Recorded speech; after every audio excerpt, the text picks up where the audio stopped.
엄마, 이제 정신도 없으시니까 요양원 보내는 게 맞는 것 같아요. 며느리 김미숙의 목소리가 방문 틈새로 새어나왔습니다. 저는 거실 소파에 앉아 멍한 표정으로 텔레비전 화면만 바라보고 있었습니다. 하지만 제 귀는 그 어느 때보다 또렷했고 가슴 속에선 무언가가 쿡쿡 쑤셔대고 있었습니다. 그래도 엄마가 우리 엄마인데. 큰아들 철수의 목소리는 떨렸지만 그 떨림은 제게 향한 사랑이 아니라 죄책감이었다는 걸 저는 알고 있었습니다. 당신 엄마 통장에 2억이나 남아 있어요. 요양원 보내고 우리 빚부터 갚아야죠. 어차피 엄마는 이제 아무것도 모르시잖아요. 그 순간 텔레비전 화면 속 드라마에서 누군가 울고 있었습니다. 하지만 정작 우는 건 제 마음이었습니다. 3년입니다. 제가 이 치매 연기를 시작한 지 정확히 3년 2개월째입니다. 오늘은 제 80세 생일이었습니다. 아침부터 큰아들네 집은 분주했습니다. 며느리 미숙이가 주문했다는 호텔 케이크가 식탁 위에 놓였고 제가 평소 좋아한다던 갈비찜이 커다란 뚝배기에 김을 내뿜고 있었습니다. 하지만 저는 알고 있었습니다. 이 음식들이 제 입맛을 위한 게 아니라 오늘 올 손님들을 위한 것이라는 걸요. 어머니, 여기 앉으세요. 오늘 주인공이시잖아요. 며느리 미숙이가 환하게 웃으며 제 팔을 붙잡았습니다. 그 손길은 부드러웠지만 저는 느낄 수 있었습니다. 그 손가락에 힘이 잔뜩 들어가 있다는 것을 마치 무언가를 꽉 움켜쥐듯이요. 저는 고개를 끄덕이며 천천히 상석에 앉았습니다. 등이 굽어 의자 등받이에 제대로 기대지도 못하고 무릎이 시려서 다리를 가만히 모으고 앉아 있으니 거울에 비친 제 모습이 꼭 작은 새 한 마리 같았습니다.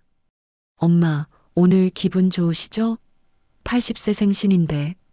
큰아들 철수가 제 옆에 앉으며 어색하게 웃었습니다.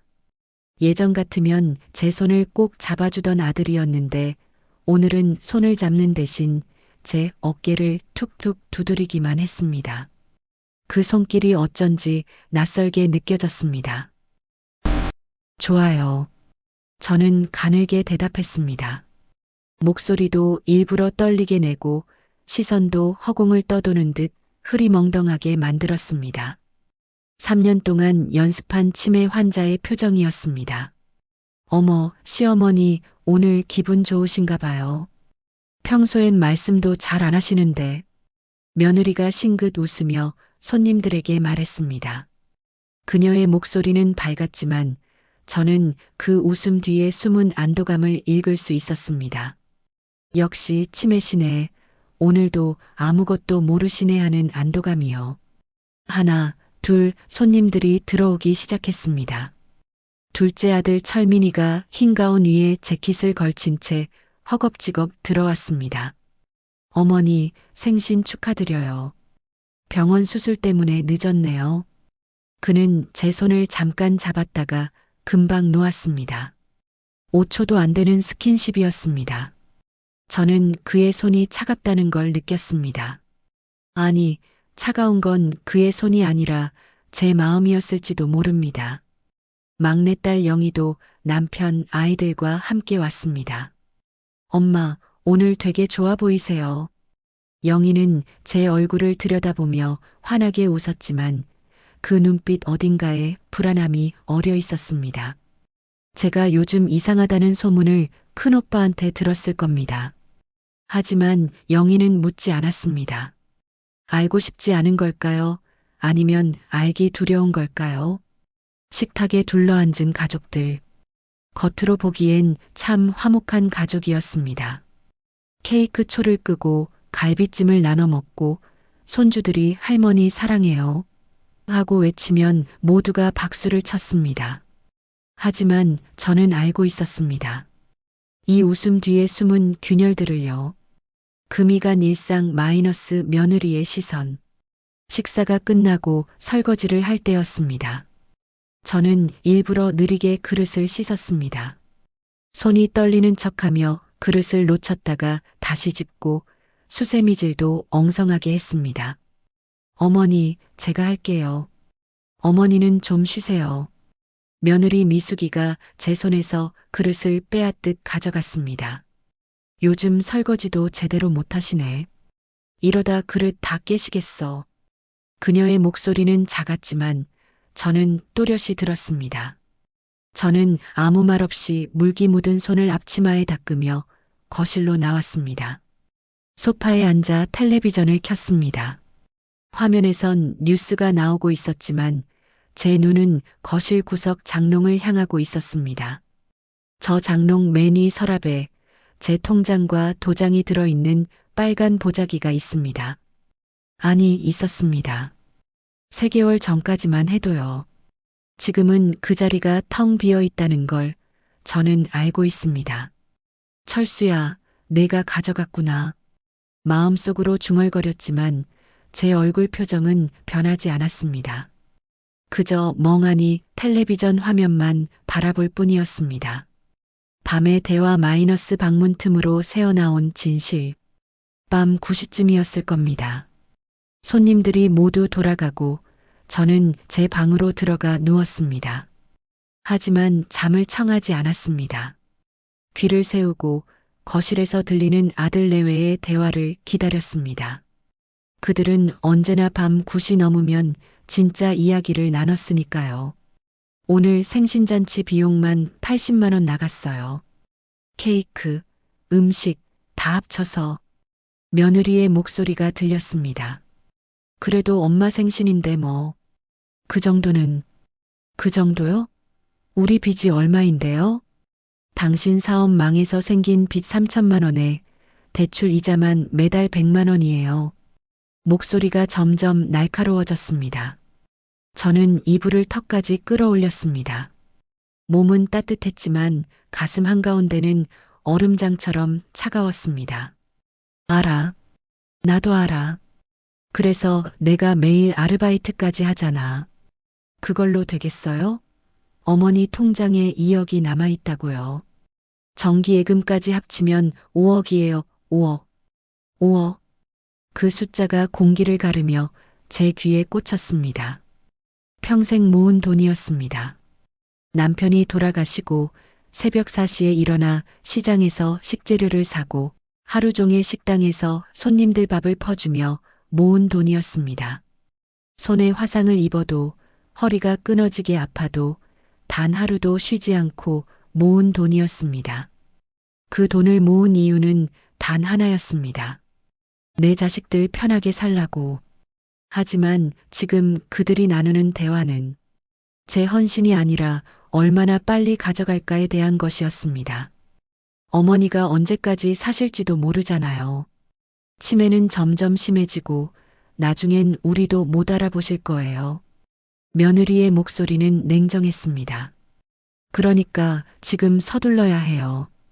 요양원 보내고 집이랑 예금은 우리 명의로 바꿔놓는 거예요. 어차피 어머니는 아무것도 모르시잖아요. 그 순간 저는 눈을 감았습니다. 눈물이 흐를까봐. 저는 울면 안 됩니다. 울면 베개가 젖고 아침에 눈이 붓고 그들이 눈치챌지도 모릅니다. 어머니가 우리 대화를 들으셨나? 하고요. 그래서 저는 눈물을 삼켰습니다. 목구멍 깊숙이 가슴 밑바닥까지 밀어 넣었습니다. 그래도 엄마가 평생 모은 돈인데. 철수의 목소리가 작아졌습니다. 잠시 침묵이 흘렀습니다.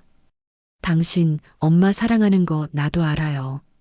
근데 지금 우리 살기 힘들잖아요. 빚쟁이들 전화 올 때마다 나 얼마나 무서운데요? 알았어.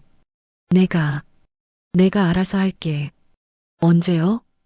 이번 주 안에 은행 가서 엄마 도장 가져가서. 더 이상 듣고 싶지 않았습니다. 저는 귀를 막았습니다. 두 손으로 귀를 틀어막고 눈을 꼭 감았습니다. 하지만 그들의 목소리는 제 머릿속에서 계속 울려 퍼졌습니다. 어차피 어머니는 아무것도 모르시잖아요. 어머니는 아무것도 모르시잖아요. 아무것도 모르시잖아요.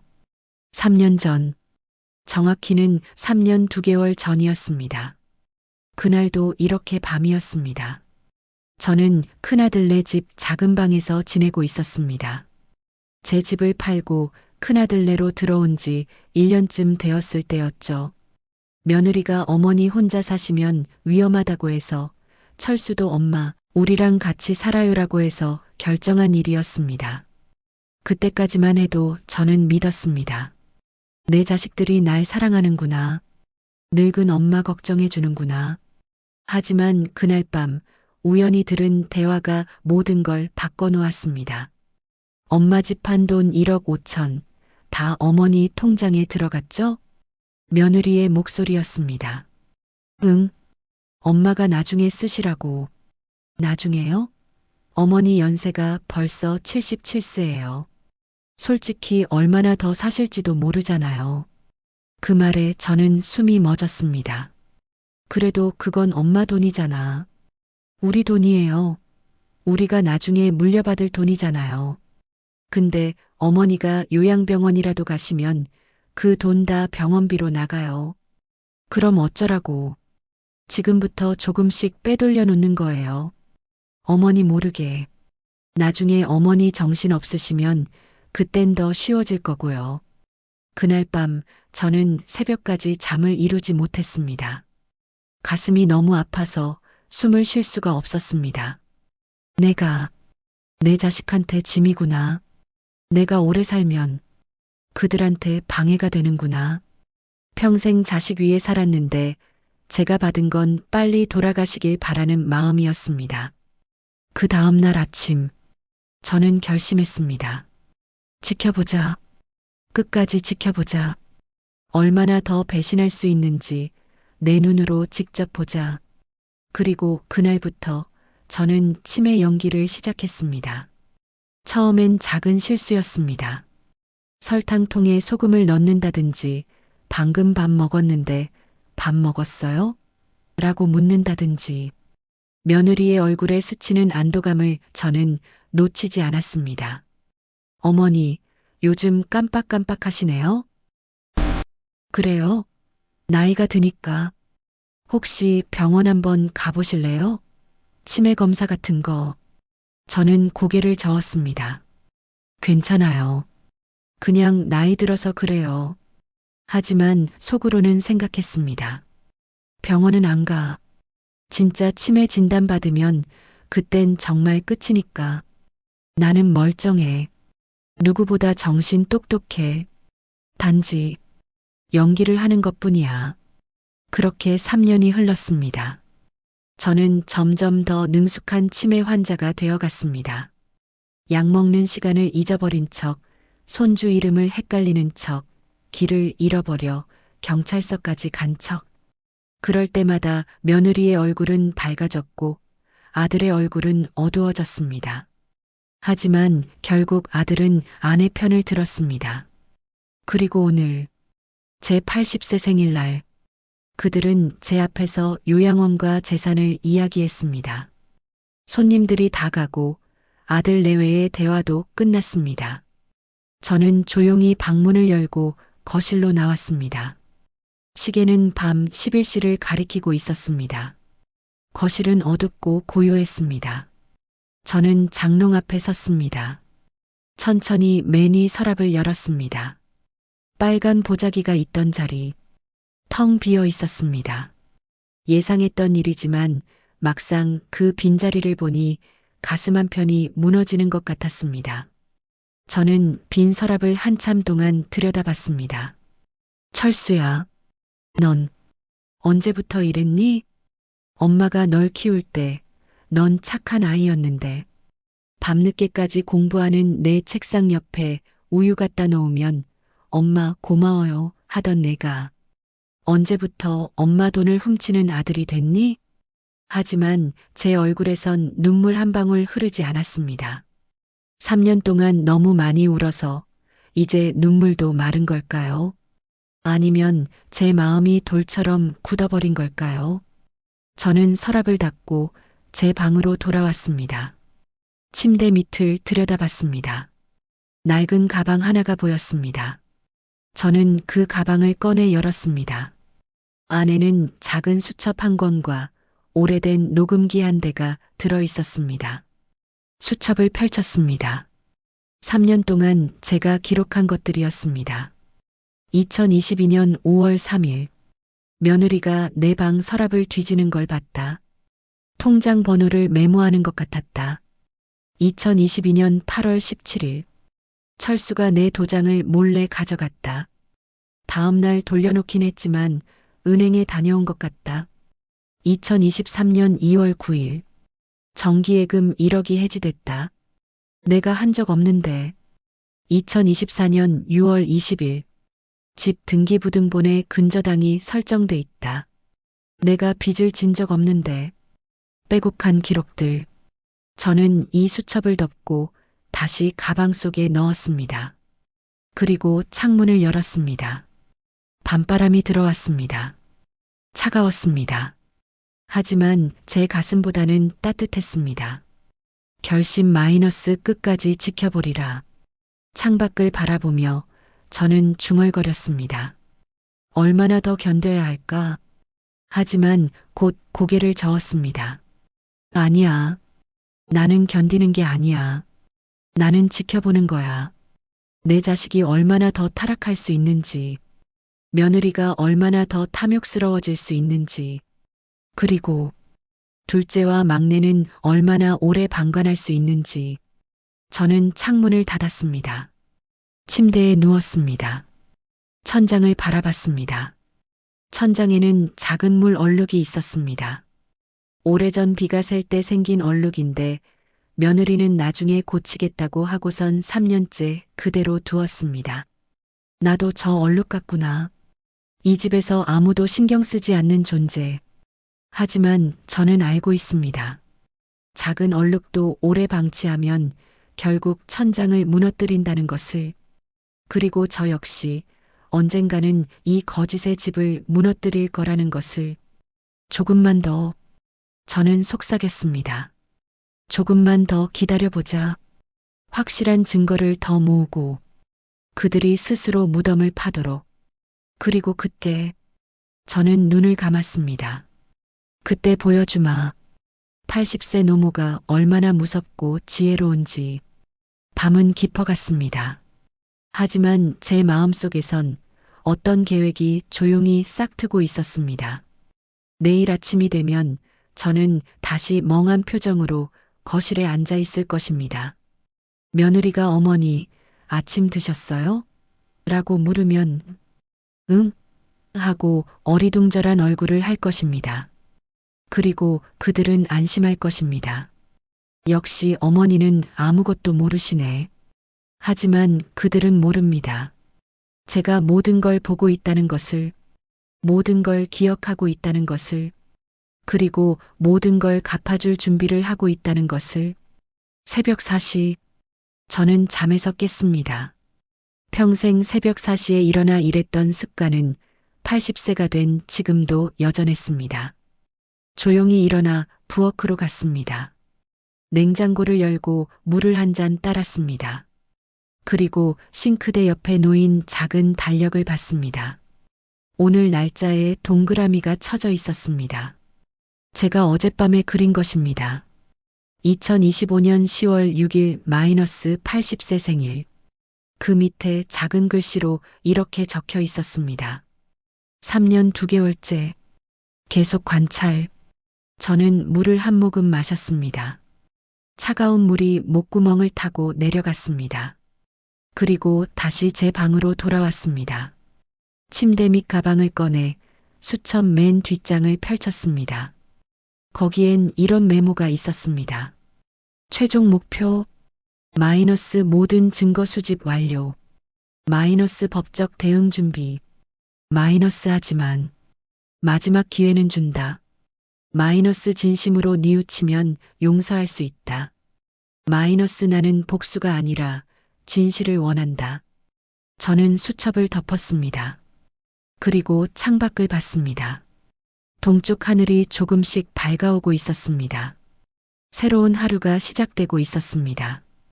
그리고 저의 치매 연기 3년 2개월 1일째도 시작되고 있었습니다. 철수야. 저는 작게 불렀습니다. 엄마가 널 포기한 게 아니야. 엄마는 내가 다시 돌아오길 기다리는 거야. 착한 내 아들로. 하지만 저는 주먹을 쥐었습니다. 만약 내가 끝까지 엄마를 배신한다면 그땐 엄마도 각오해야겠지. 80년 인생의 마지막 힘을 다해서 너한테 보여줄 거야. 배신의 대가가 무엇인지. 창밖에서 참새 한 마리가 지저귀기 시작했습니다. 새로운 아침이었습니다. 하지만 이 집안의 진짜 아침은 아직 오지 않았습니다. 언제쯤 올까요? 진실의 아침이. 저는 모릅니다. 하지만 한 가지는 확실합니다. 그 아침이 올 때까지 저는 계속 지켜볼 것입니다. 멍한 눈빛으로, 떨리는 손으로, 치매 환자의 가면을 쓴 채. 하지만 그 가면 뒤에서 저는 모든 것을 기억하고 있을 것입니다.